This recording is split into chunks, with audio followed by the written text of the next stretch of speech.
Here is another video to teach office tenants how to make wise decisions that will save the day from hidden troubles.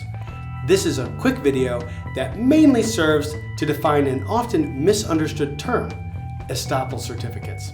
Now don't go anywhere, I'll be back in a second with more on that.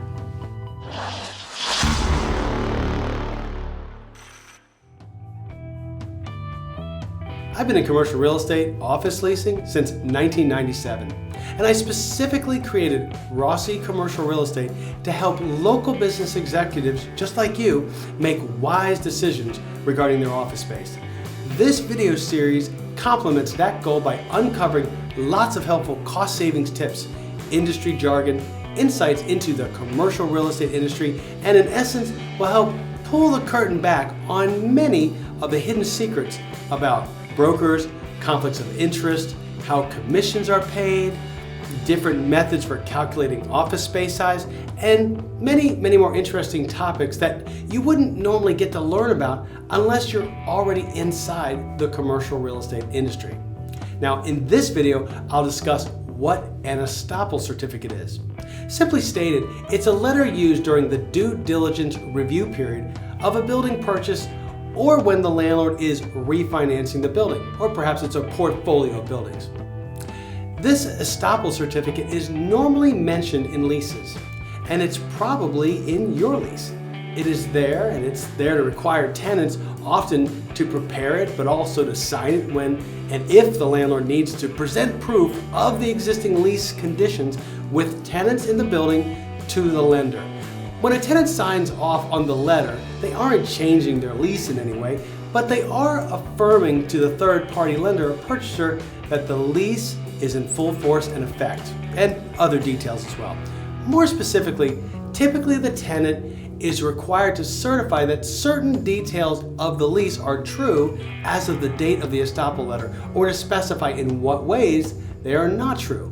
The things usually covered include: 1, whether the tenant's lease is in full force and effect and that it has not been assigned, modified, or amended in any way.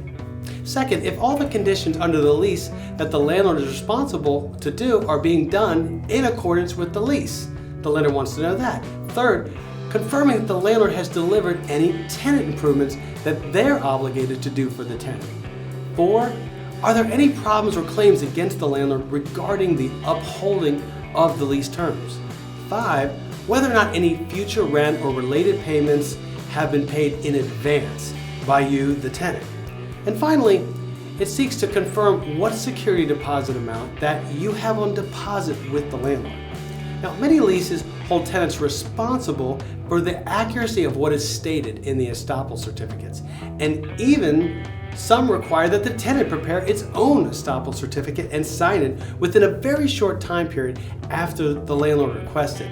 Or if the time frame isn't met, that the landlord now has the right to prepare its own Estoppel certificate for you and sign it themselves on your behalf.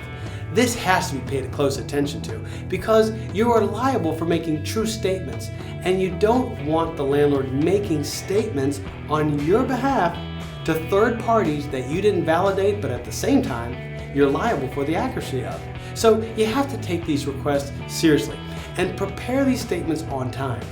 After all, the intention of the third-party lender or purchaser is to simply verify what the landlord is telling them about the existing lease conditions and that of the relationship between the landlord and their tenants. Now, while I'm on the topic of refinancing and purchasing, SNDA agreements come to mind. This is different as it provides protection for tenants in the event the landlord defaults on their loan payment and the lender takes over as the new landlord. You don't want your lease suddenly canceled by the lender or put into a no-win renegotiation of your rent.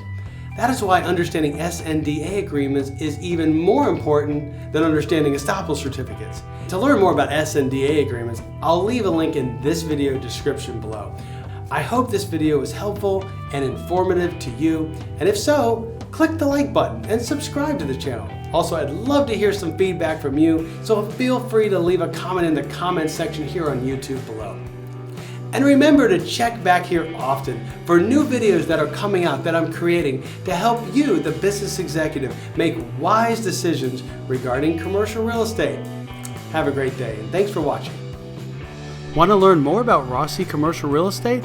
Well, then watch some of these videos, and don't forget to subscribe to this YouTube channel so you'll be notified when new videos from ROSSI Commercial Real Estate are uploaded to YouTube.